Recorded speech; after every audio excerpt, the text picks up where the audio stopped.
What's going on, friends? Bad Guy Cam here with our Week 5 battle of the NPBA.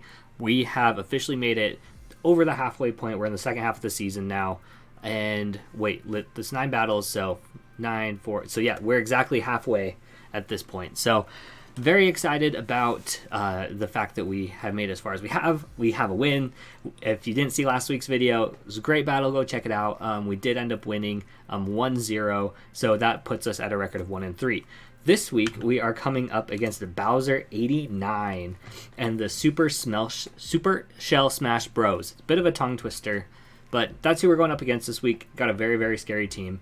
I'm going to go through that really quick. We're actually supposed to be battling like now-ish, but I've been having some computer problems. So just as a heads up, I'm probably not going to record the actual battle. I'll probably do a voiceover after because just how things are working out right now. I can do this live, so this is before the battle, but I'll probably do a post commentary on the actual battle itself. So let's go ahead and start talking about teams though, because that's why we're here. And if I'm looking all over the place, it's because it's camera's there and stuff's over here, and like I said, things aren't working right, so we're just doing what we can right now. So let's talk about Bowser's team. Very, very scary threats. We're going to kick things off with a Mega Mawile. He's also got Zapdos, Greninja, Latios, Swampert, Porygon 2, Rotom, Superior, Magmortar, however you want to say that, Illumise, and Hariyama. So definitely some very, very scary threats here. Obviously, Mega Mawile is like the heaviest hitter in the game with the Fairy and the Steel Stab. That is just crazy good. Zapdos and Latios, two very, very good Pokemon on the special side. Lots of natural bulk, lots of things they can do. Greninja is a very good Dark-type Mon that we need to be aware of. Swampert, I thoroughly enjoy a Swampert. Overall, there's just so many things on this team that are just a huge threat that we need to deal with at this point. So planning was kind of tough. I'm not gonna lie, I just planned today, so we're kind of just jumping into this, not giving too much time to overthink, which is good. I hope so. Some just major callouts from his team, like I said. He's got some really heavy hitters, specifically the Mega Mawile and the Latios. Greninja is his fastest mon on his team at base 122. He has some pretty good speed tiers, so we had to kind of work around that. He does have a potential Trick Room option with the Porygon and the Mega Mawile, which could be very scary as well. So some things that we need to be aware of. That being said, let's go ahead and talk about the team that we are going to be bringing. And to kick things off, we are going to be bringing Colonel Sanders, the Moltres. So Colonel Sanders this week, kind of like every week, he's just such a great defensive pivot mon, and that's what we're going for again. So Flame Body ability, heavy duty boots, like normal, U-turn, roost, defog, flamethrower.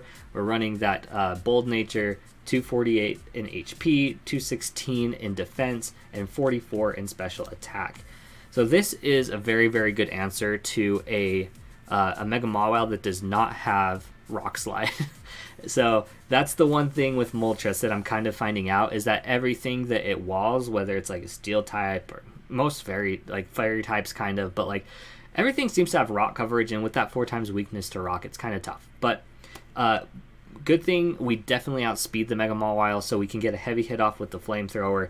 We're here to do some defogging. Roost is for a little bit more longevity if we're switching in to take hits from, let's say we do need to take like a liquidation from a Swampert. We do live a liquidation, and then we can U-turn out, or we can roost it off and hope to get some flame body burns along the way. So just some things to call out there. Not too much I want to say about Moltres. Pretty straightforward, and we're bringing it very similar to how we've been bringing it previously. Next up, we are bringing Hephaestus, the Mega Aggron. Mega Aggron this week, running, Aggronite, filter ability, everything standard for Mega Aggron. Stealth Rock, Toxic, Heavy Slam, Earthquake. Got kind of crazy with the EV spreads this week. We are careful nature, get that special defense boost. 248 HP, 112 in attack, 72 in defense, and 76 in special defense. These are meant to, the defense is there to live a +2 Earthquake from a Mega Mawile. The 76 plus Spadef is there to live, I believe it's 2 Heat Waves from the Zapdos if he's offensive. I think that's what it's there for. Other than that, like, we really just take hits for days. There's not too many things that can really hit us super hard. And so then we were able to put the rest into attack so we can do a little bit more damage there. Heavy Slam, Earthquake really just kind of hits his team across the board. Swampert's kind of the biggest thing that causes a problem. Also, the Zapdos can be a little bit problematic, but that's why we have the Toxic there to whittle those down. And overall, I do feel like this is a pretty decent set to be starting off with. Next up, we're going to be talking about Styx, the Obstagoon, coming back after a big week last week, was able to play some mind games there with our opponent, and this week we are actually bringing a Choice Scarf variant. We are bringing the Guts again for the ability. On the off chance we do switch into like a Discharge or a what do you call it? A Scald from the Swampert or the Greninja. If there's Toxic Spikes that go up, I think that having that Guts ability is still going to be the most beneficial ability. And being that we are Choice Scarf, we are going to be running Parting Shot, Knock Off, Close Combat, Fire Punch. That's just good general coverage for his team. Knock Off there, and specifically the reason why we're running Scarf is to outspeed a non-Scarfed Latios if he's like a Life Orb or a, I guess like if he's like a Calm Mind or a Specs variant, something like that, we can definitely handle that. Knockoff does OHKO, even if he's mostly HP invested 100% of the time. So that's kind of our answer there, to either revenge against the Latios or to threaten it out. Other than that, 152 in HP, 252 Adamant Nature with 104 in speed. Again, that's just to outspeed his fastest Mon, which would be a Greninja at max speed. So that's where we got our speed from, and then the rest was just pumped into HP and attack to live some hits and do some damage. So that's what we're doing with Styx this week. Up next, we've got Muay Thai coming from a huge week 4, whatever last week was, week 4. Muay Thai putting a lot of work with that Dragon Dance set. This week we're coming back with a similar-ish set. Kommo-o does what it does, right? It sets up in front of stuff and it does a ton of damage. So this week with the Bulletproof ability, holding the leftovers, Swords Dance, Scale Shot, Close Combat, and Earthquake. That combination of Swords Dance and Scale Shot does so much to set up. Swords Dance, once we're at +2, Close Combat and Earthquake pretty much take down his entire team, except for the Zapdos, which at +2, Scale Shot actually does a ton of damage to. And we are taking most hits from the Zapdos, unless he's like a maximum attack version with Hurricane, which we would need to watch out for because there is potential there.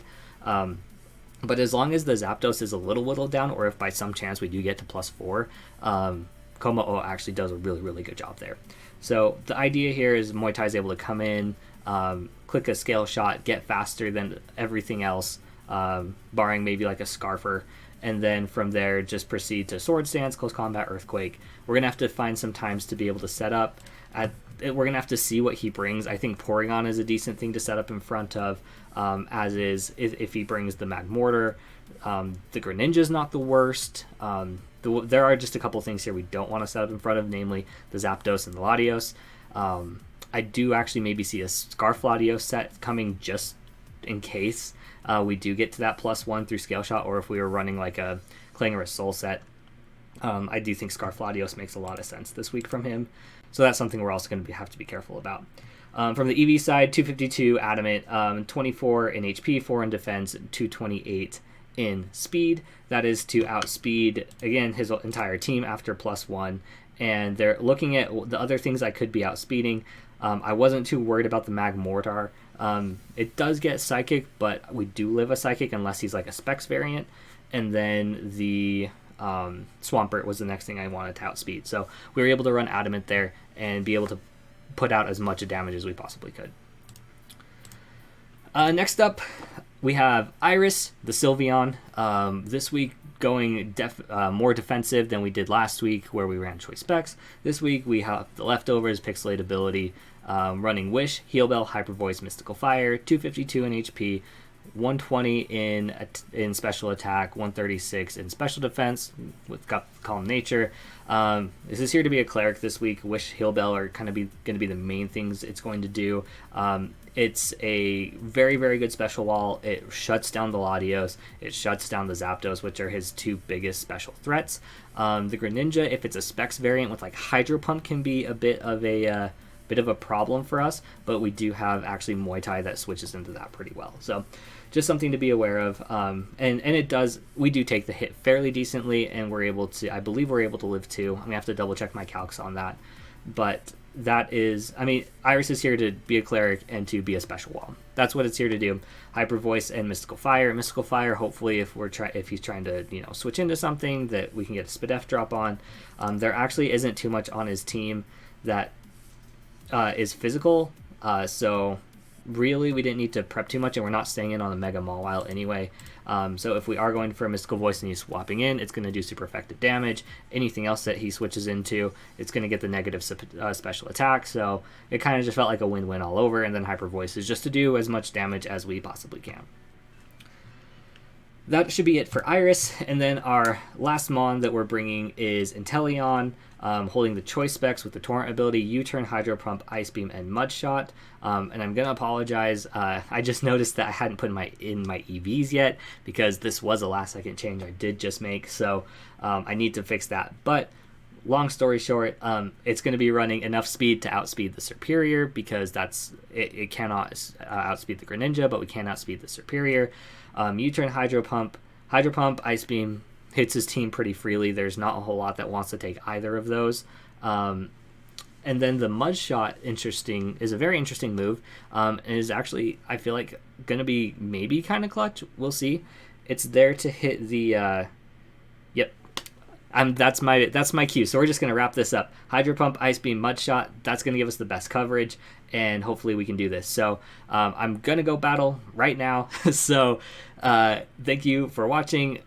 We'll go ahead and switch over to the battle. And like I said, this is going to be a post commentary. So I will see you in a second, but I'll be talking to you much further in the future. So enjoy the battle. Hopefully things go well. See you. Okay, here we are with the battle. You notice I'm wearing different clothes. We're a couple days after the battle, but we're here. Finally got my computer working. I really don't know what was happening. My monitors weren't connecting to the computer, and I was working from my laptop, and yeah, it was kind of crazy. But we got it all fixed. We're good to go. So now we can go and talk about the battle that was had. We're going to start off here from Team Preview. You just watched the team builder, so you have a good idea of what's going on. I know I was really rushed and I really didn't get to talk about much, or in as detail as I may have liked, but it's there. You can go back and look at it if you have any questions about the sets. But yeah, here we are with Team Preview. So let's go ahead and talk about my initial thoughts as this came up live. I'm going to try to do my best to remember what I was thinking, but I feel like I should do a pretty good job. So kicking things off, we see on his team, I actually got my prediction would have been right almost had I mentioned it. The only Pokemon I wasn't expecting to see was the Hariyama. I was expecting the Swampert instead of the Hariyama.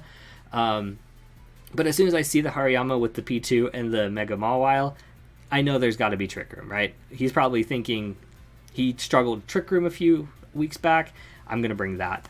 So definitely looking at my team, I was like, ooh, didn't really prepare super well for that.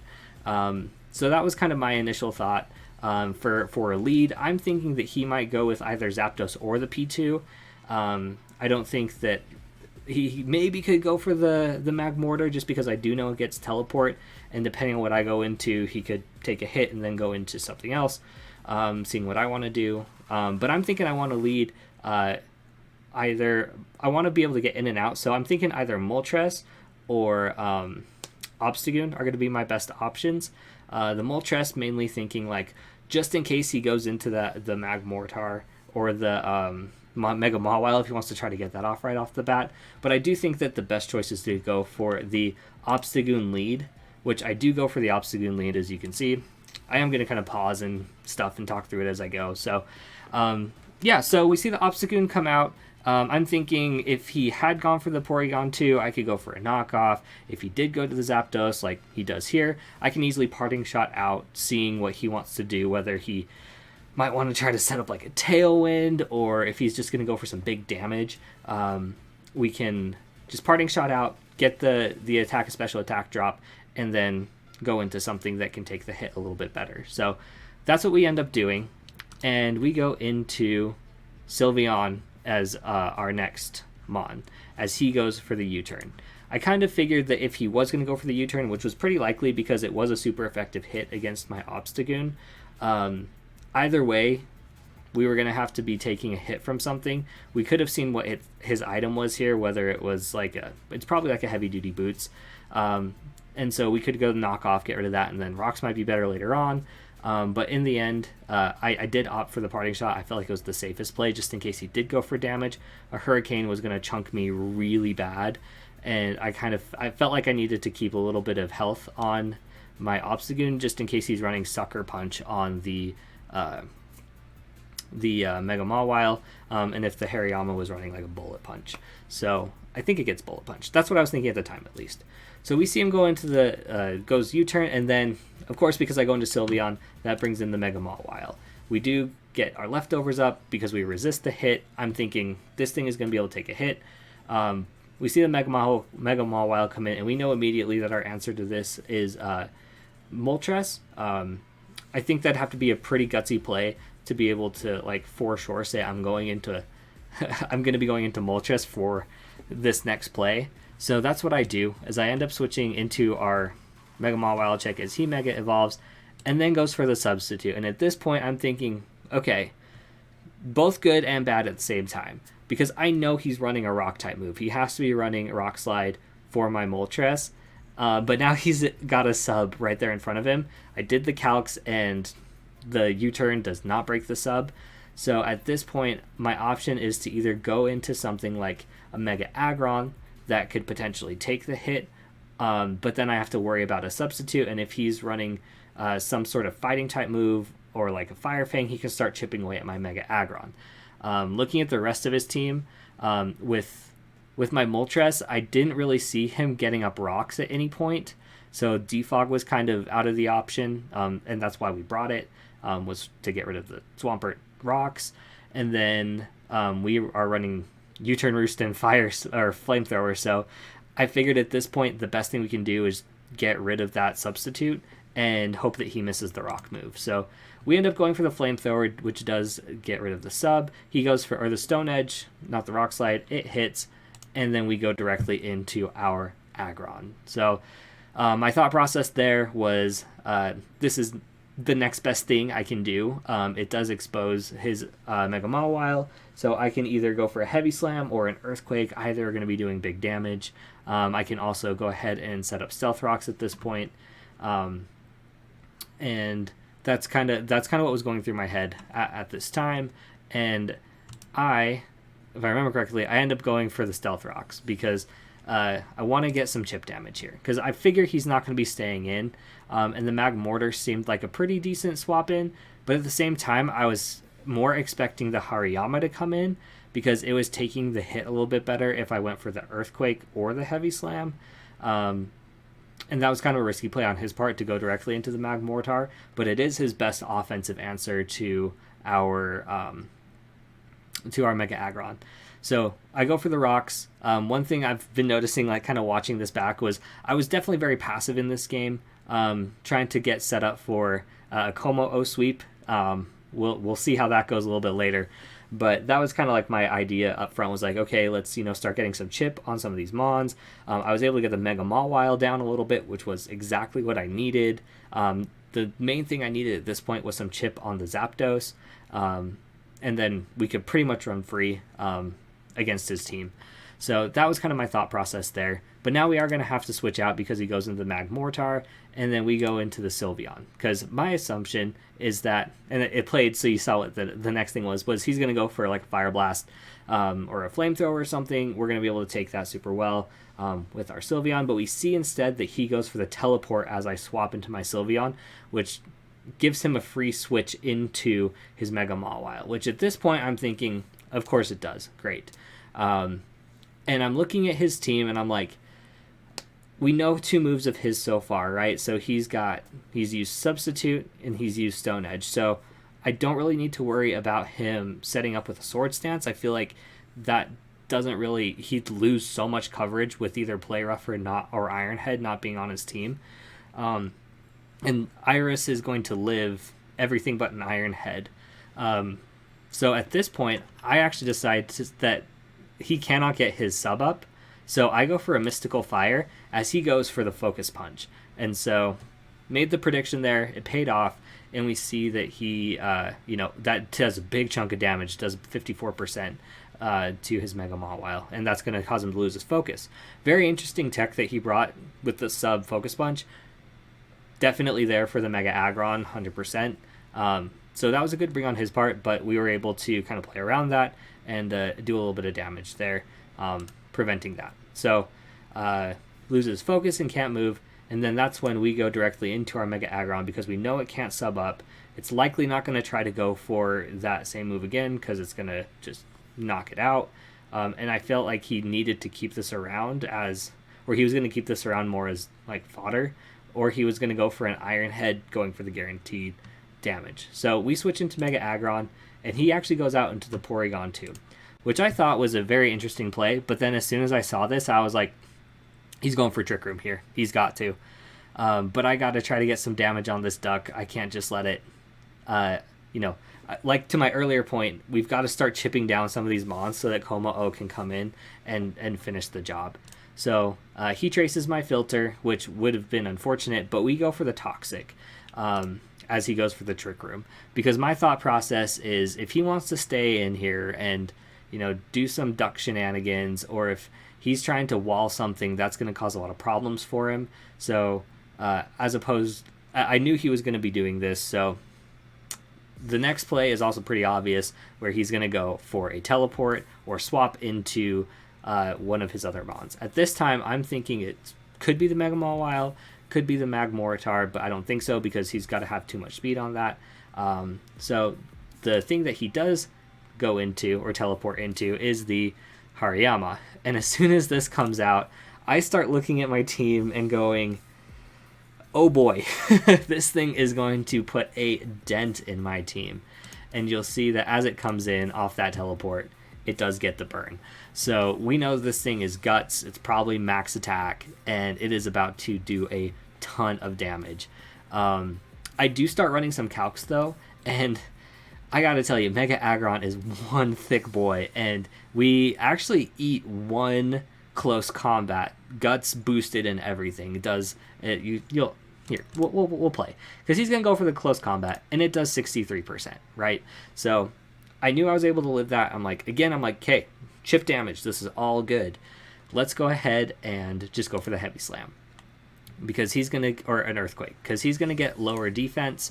I did the calculation, and Earthquake was doing as much as a Heavy Slam, so we decided to go for the Earthquake just on the off chance he decided to switch into a Magmortar, thinking that might be a good play. I don't really know. But we went for the Earthquake at that point, and we get it down to about 37%. Looking at what we do now, I know that after this turn, we're going to have 2 more turns of Trick Room, so 2 mons are going to have to go down. And I'm looking at my team, and I'm thinking that Mega Aggron has to be one of those mons. Mega Mawile is low enough that it can, it'll be taken care of by one of my other mons. It wasn't really going to do a whole lot to the Zapdos. The Hariyama's in front of it right now. The Mega Latios was probably going to have coverage for it with either Mystical Fire or a Sphere. Magmortar takes it down unless it's in Trick Room, and then the P2 we had already Toxic'd it, and it was already chipped down. So at this point, we decide to just say, you know what, goodbye Mega Aggron, and we let the Hariyama take us out.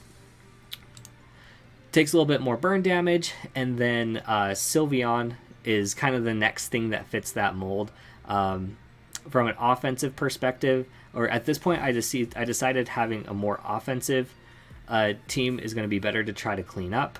Kind of looking back on it, I almost wish I would have gone into Obstagoon here, but I was thinking like I needed the Obstagoon for the Latios because it was still at full health, and my Como-O only has a chance to knock it out at this point, as opposed to a guarantee because I'm not Sword Stanced up. And so I'm thinking, okay, I think Obstagoon is necessary. I think Inteleon is necessary, and it's just going to get hit in one hit anyway. I hadn't seen a Steel type move. I had assumed it have I think it runs Heavy Slam. I would assume it has a Steel type move. But if not, then we can actually live it with our Sylveon. So we go into Sylveon and hope and pray that he doesn't have a Steel type move, but he does. Crit didn't matter. It was going to knock us out anyway. But that gives us enough time to burn up our trick, all the trick room turns, so that we can go directly into our Muay Thai. So that was kind of like the long game I was playing with. That was looking at it and saying, I have to burn this trick room so I can get into Muay Thai and click scale shot.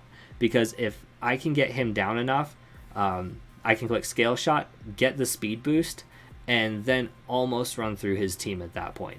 There were a couple question marks still, but with the way things were looking, I really needed to try to like start breaking through his team. At this point, I didn't know if he was a Scarf Latios. I assumed he was a Scarf Latios. So I knew that I needed to take that into consideration as I went for my next move. Because I did the calculation and I did live one close combat, not well. It did like 96% or something like that, but I lived, right? And so I was thinking, okay, I can either go for the sword stance here, or I can go for the scale shot. The only reason I would sword stance first is if I thought that his Mega Mawile was not running Sucker Punch, because even though we resist it, Sucker Punch was still doing a pretty good amount of damage, enough that if he got that high roll, that we wouldn't be living the Sucker Punch. So what we decide to do is, or what I decide to do at this point is, I'm looking at it, I'm like, okay, I need to do some damage, I need to take this thing out, and I'm going to get the speed boost, and then I'm just going to have to hope that he's not a Scarf Lottie. So that's what we do. We click scale shot, and we miss. We miss our scale shot. And my initial thought is like, of course we miss. Of course. At least we live, and then we can do that again, but I just lost my chance to sword stance. He goes for the close combat and gets the critical hit. So I kind of just saw that and just sat there in disbelief and was like, okay, I'm about to get 6-0'd. Like, I looked at his team and was just like, nope, not coming back from this. We're gonna get 6-0'd for the first time this season. And so I was pretty. I wouldn't say I was super salty at the time. It was just kind of like, of course. Well, that's the game. I kind of felt it had been going against us to begin with. Our opponent was playing really good at this point. He was making some good plays, and I felt like had I been able to get that scale shot off, there really wasn't much that wanted to switch into this. Like, even the Zapdos, unless it was running Hurricane, which it could have been, it wasn't doing much, or if the Lottie was Scarf, but I felt like that was kind of like the risk we had to take in order to, get through this, because I didn't know if he had Sucker Punches at last move. Thinking back, that's kind of silly to assume based off of his set. So I think Sword Stance probably would have been the better play, but if he would have crit, it wouldn't have mattered anyway. So, but just thinking back, that's probably what we should have done, and then gone for the scale shot. And had it connected at that point, we probably could have just swept and won. But things are what they are, and that was the play. So Como-O goes down at this point, and so I just go into our Inteleon and say, you know what, we're just going to knock this thing out. And Inteleon gets another kill. He goes into Porygon. I'm thinking he's probably going to reset up the Trick Room. Takes damage. He traces my Torrent. We're locked into a Choice Specs Hydro Pump. We knock it out. So Inteleon comes in. He's doing some work. I don't know why I skipped already, but I decide, we probably need our Inteleon, but I know whatever this Lottie goes for, he's taking something out with it. So it's either going to be our Obstagoon or it's going to be our Inteleon. And this is where I'm kind of thinking, it probably was better to keep our Sylveon, because Obstagoon isn't switching in here. And, had this been to different circumstances, maybe it would have been better, but the safer play would have been to stick with the Sylveon, because we switch in, he goes for an Aura Sphere, and down it goes. That also would have KO'd our Inteleon. We go into Inteleon, go for the Ice Beam to get one more kill, and then he comes in with the Magmortar, and we do an Ice Beam, does about a quarter, he goes for Thunderbolt and KOs us. So that was the end of the game. Really not too much to say as we wrapped it out. Inteleon gets 3 more kills, which puts Inteleon on 9 kills for the season, which at this point of recording is second for kill leader in the league, which for where we're at, I'll take it. I'll take something positive. But very unfortunate with the Como-O in this battle. Kind of talking with Bowser after the battle, Lottie was not scarfed, so had we been able to get that scale shot off, there's a very high likelihood that we could have done a ton of damage to his team and potentially won. I think the Zapdos kind of was a big problem still, that we would have had to figure a way around, but it is what it is at this point. So we lost GG's to Bowser. That does put us at 1-4, unfortunately. So playoffs, we kind of have to win out to get a shot at playoffs. We're gonna do our best though. We've got one more. We've got our next battle coming up next week. With the holidays and Thanksgiving being next week, I'm not exactly sure how that's gonna go, but I'm gonna go ahead and try to get that scheduled and hopefully get that up for y'all next week. So, yeah, that's it for this battle. Thank you for watching. Hopefully. Maybe we don't have I can't even talk right now. Hopefully we don't have such bad luck next week, and we can do a little bit better, and yeah, hopefully win. All right, thanks for watching. See you, everyone.